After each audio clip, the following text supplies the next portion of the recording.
श्रीमद् भगवद गीता यथारूप अध्याय 16 देवी तथा आसुरी स्वभाव the divine and demonic natures. श्लोक 5। देखो, भगवान ने पिछले श्लोकों में देवी प्रकृति वाले के गुण बताए और आसुरी प्रकृति वाले के गुण बताए। अब इस श्लोक में भगवान बता रहे हैं कि देवी प्रकृति होने से और आसुरी प्रकृति होने से क्या होता है, क्या फर्क है उनके अंदर। तो सुनते हैं श्लोक 5। देवी संपद्दि मोक्षाय निबंधाय आसुरी मता मासु च संपदम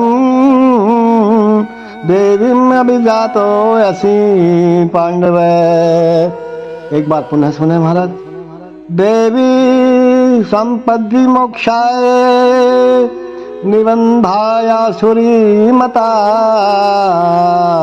मासु च संपदम देवीम अभिजातो असि पांडव।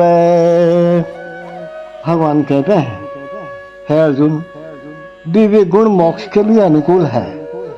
दिव्य गुण मोक्ष के लिए अनुकूल है और आसुरी गुण बंधन दिलाने के लिए है।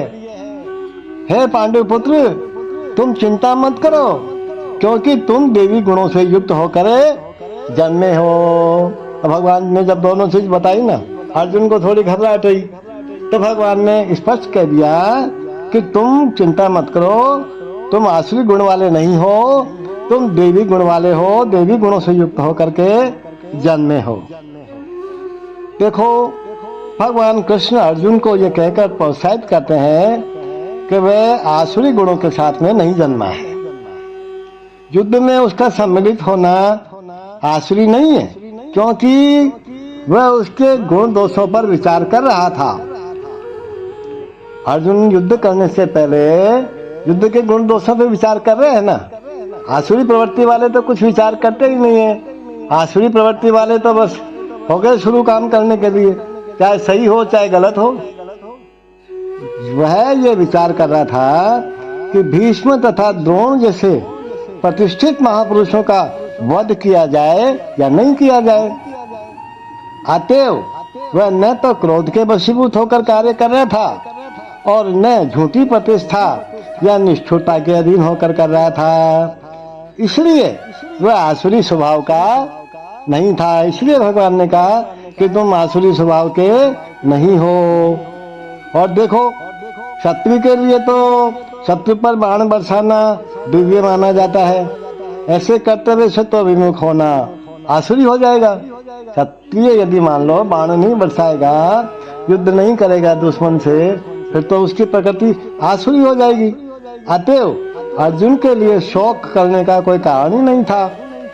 जो कोई भी जीवन के विभिन्न आश्रमों के विधानों का पालन करता है, वह हमेशा दिव्य पद पर स्थित होता है। भगवान कहते हैं कि अपने अपने आश्रमों में ठीक से आश्रमों के नियमों के अनुसार पालन करो, तो वह व्यक्ति अपने आप ही दिव्य हो जाता है। The transcendental qualities are conducive to liberation, whereas the demonic qualities make for bondage. Don't worry yourself, Pandu, for you are born with the divine qualities. Lord Krishna encouraged Arjuna by telling him that he was not born with demonic qualities. His involvement in the fight was not demonic, because he was considering the pros and cons.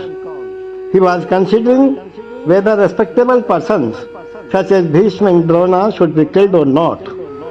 So he was not acting under the influence of anger, false prestige or harshness. Therefore, he was not of the quality of the demons. For a Kshatriya, a military man, shooting arrows at the enemy is considered transcendental, and refraining from such a duty is demonic.